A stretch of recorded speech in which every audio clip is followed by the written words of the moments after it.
Le développement et la gestion des compétences en entreprise comportent des étapes. Pour faire le transfert des savoirs de façon durable, l'entreprise identifie les compétences requises, forme les experts de métier, utilise du matériel sur mesure et assure la coordination au comité de formation.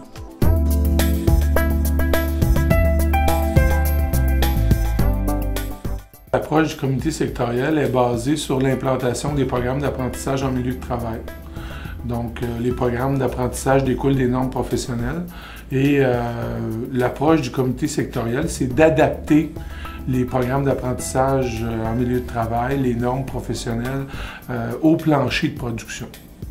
Donc, dans un premier temps, c'est de faire, un court diagnostic de production, donc aller valider le flux de production, donc des intrants à l'extrant, donc, et d'être en mesure de tracer des profils de compétences par poste. Donc, une fois que tous les acteurs se sont entendus sur le schéma de ces profils de compétences-là, par la suite, on va travailler sur les critères de performance. Donc, les critères de performance dans les programmes d'apprentissage en milieu de travail sont plus du type qualitatif. Alors nous, pour adapter encore à chacune des entreprises avec qui on travaille, on va travailler plus sur le qualitatif. Donc, concrètement, dans l'entreprise, qu'est-ce que ça veut dire? Ajustement de la machine, respect des dimensions, des tolérances, par exemple. Donc, on va spécifier ça. Et ça, on va spécifier ça avec des experts de métier. Donc, ces experts de métier-là, qui sont des compagnons potentiels. Et notre démarche englobe aussi la formation de ces compagnons potentiels-là, qui sont déjà des experts de métier et qui s'approprient les profils de compétences en nous aidant à définir les critères de performance. Donc, ce qui fait que si on suit ce cheminement-là, développement des profils par poste, analyse des critères de performance, désignation des experts de métier, formation des compagnons, et par la suite, on peut développer un manuel, un cartable du compagnon par poste de travail qui va nous donner un outil de transfert des compétences très structuré et très développé pour le compagnon, ce qui va lui faciliter la tâche pour le transfert des compétences en entreprise.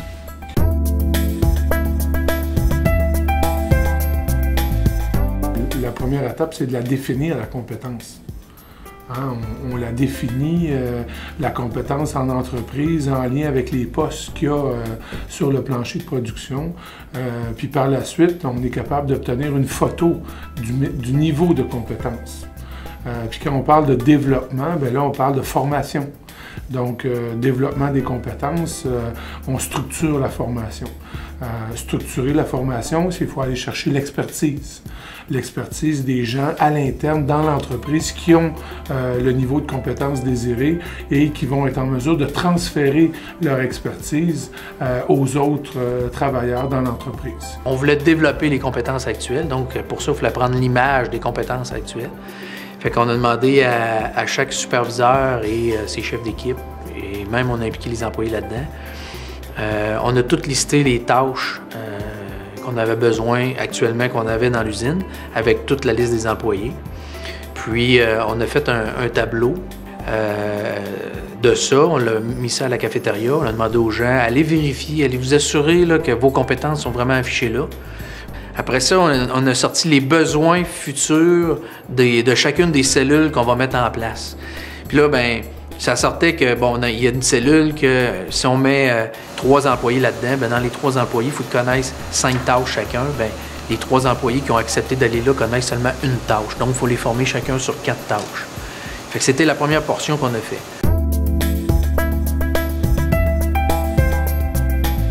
Dans l'entreprise, il y a plusieurs personnes qui ont beaucoup d'expérience. Donc, quand on a défini les critères de performance, on peut facilement dire que les gens d'expérience possèdent déjà ou maîtrisent déjà ces critères de performance-là. Et à ce moment-là, on procède avec les mêmes outils, le carnet, le document des critères de performance, à la validation des compétences. Donc là, la reconnaissance est un cheminement d'évaluation, si on veut, et là, on ne développe pas de compétences. On reconnaît celles qui sont maîtrisées par les gens qui sont déjà en poste dans l'entreprise. Donc, c'est un processus, le même processus de préparation pour le développement ou la reconnaissance, sauf que le développement peut durer de 3 mois à 2 ans et la reconnaissance, c'est un processus qui se déroule en quelques jours où je peux déjà donner des attestations ou des certificats de qualification professionnelle aux travailleurs d'expérience.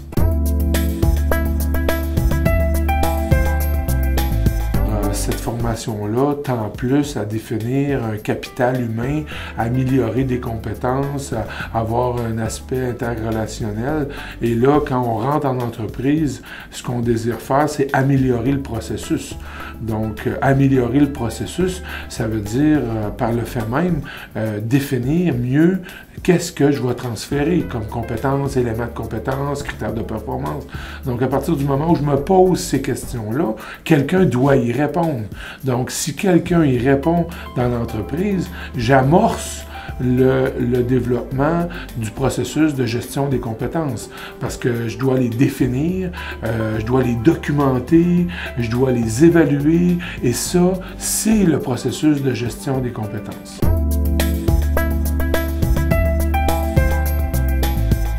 Pour appuyer le système de formation, bien, non seulement le compagnon et l'apprenti, c'est, comme on dit, la relation étroite du développement du savoir, encore faut-il que les acteurs dans l'entreprise soient conscients de ce rôle-là, qu'ils soient appuyés par un comité de formation paritaire où les représentants des travailleurs ont eu un mot à dire sur les personnes qui ont été référées comme formateurs et sur les apprentis, les méthodologies de formation, les critères de performance et s'assurer surtout qu'il y ait une rétroaction permettant à l'individu qui a participé à une activité de formation de le mettre en pratique en vue de voir s'il le maîtrise. Le comité peut désigner des compagnons, peut prioriser des besoins de formation, peut planifier des activités de formation et surtout peut évaluer les retombées, évaluer ce que la formation a donné sur le plancher. Un aspect important, c'est de s'assurer que quand les gens ont appris quelque chose, c'est pas juste de mesurer, savoir, OK, il sait puis il le fait comme il faut, mais il va falloir commencer à célébrer les bons coups qu'on fait. Ce qu'on n'est pas tout le temps bon à faire, dans le fond, dans les équipes de direction. Puis le comité de formation va se servir à ça. Reconnaître, promouvoir, dans le fond, développer, comprendre c'est quoi les besoins, les fournir aux nos gens, puis après ça, faire le suivi et dire, OK, on le possède, on a avancé, maintenant, on passe à une autre étape. Vous êtes d'accord pour mettre en place un système de formation? Oui. Dans le système de formation, c'était comme si c'était un livre qui était ouvert. Puis le comité paritaire, par la suite, c'est là qu'on a vu que c'était la logique d'avoir un comité paritaire. C'est ça qui a fait qu'on a amené le système de formation. Puis sans savoir où on s'en allait trop au départ, un peu dans l'aiguille, on marchait par essai-erreur. C'est tout un paquet d'aides, d'idées de chacun, autant syndical que patronal, qui a amené le principe de formation de l'usine.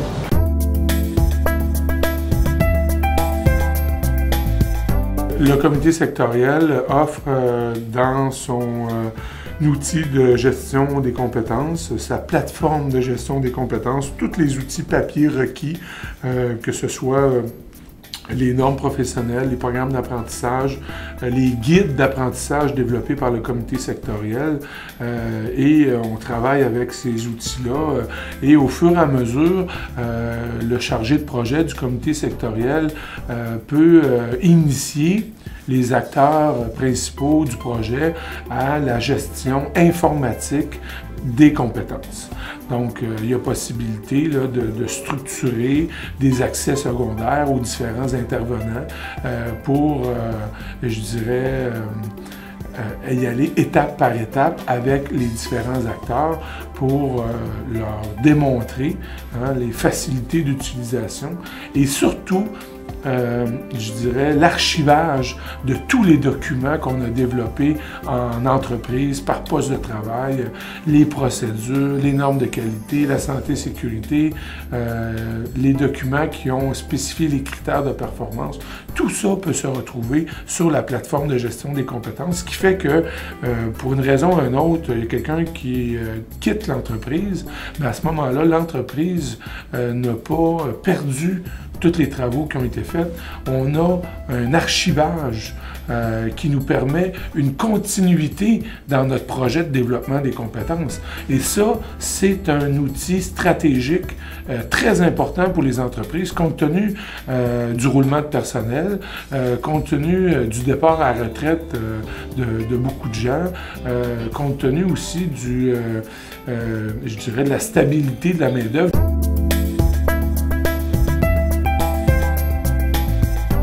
À partir du moment où on a implanté les processus, c'est une étape. Il faut absolument mettre l'effort qu'il faut pour les soutenir, ces processus-là. Et ces processus-là, c'est des processus qui sont vivants. Donc, je vais changer de méthode de travail, je peux changer de formateur, je peux changer de machine, je peux changer de processus, mais tout ça va devoir être modifié dans mes documents, former les gens qui vont former les autres, donc adapter mon matériel et adapter les formateurs à tous ces changements-là. Mais une fois que j'ai toujours ma condition gagnante, la direction s'est engagée dans cette voie-là.